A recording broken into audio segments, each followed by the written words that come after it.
Obadiah. The vision of Obadiah. This is what the sovereign Lord Jehovah says regarding Edom. We have heard a report from Jehovah. An envoy has been sent among the nations.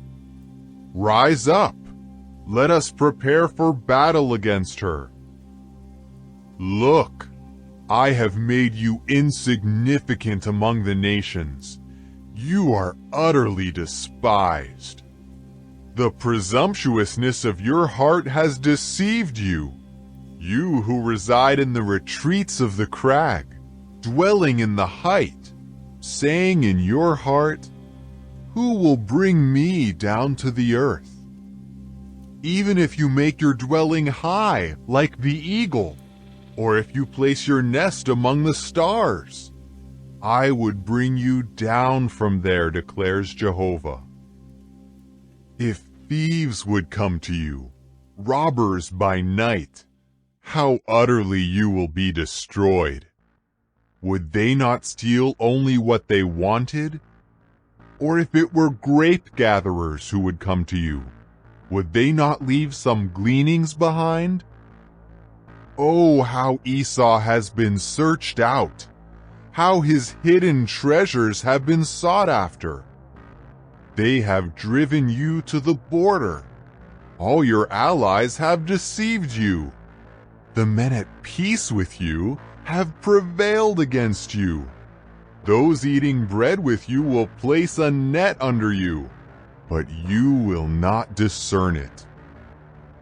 In that day, declares Jehovah, will I not destroy the wise ones out of Edom, and discernment out of the mountainous region of Esau?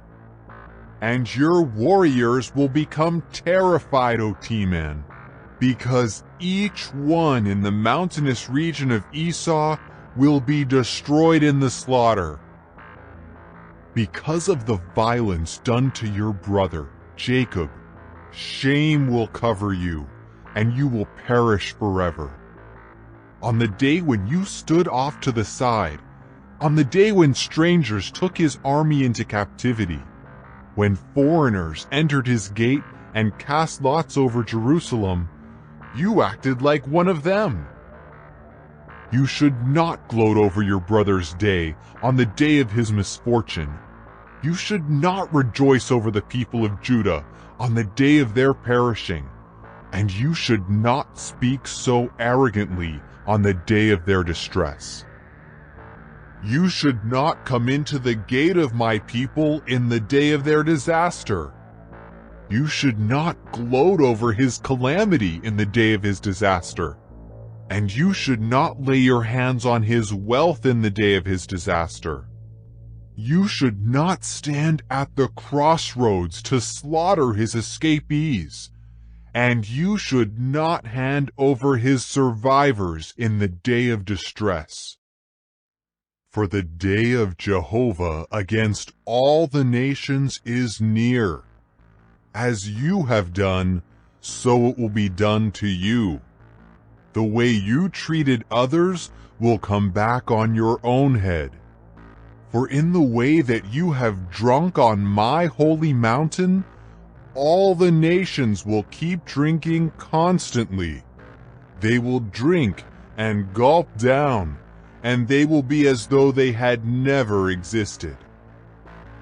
But on Mount Zion will be those who escape, and it will be holy. And the house of Jacob will take possession of the things belonging to them. The house of Jacob will become a fire, the house of Joseph a flame, and the house of Esau like stubble. They will set them ablaze and consume them, and there will be no survivor of the house of Esau, for Jehovah himself has spoken. They will take possession of the Negeb and the mountainous region of Esau, of the Shephelah and the land of the Philistines. They will take possession of the field of Ephraim and the field of Samaria, and Benjamin will take possession of Gilead.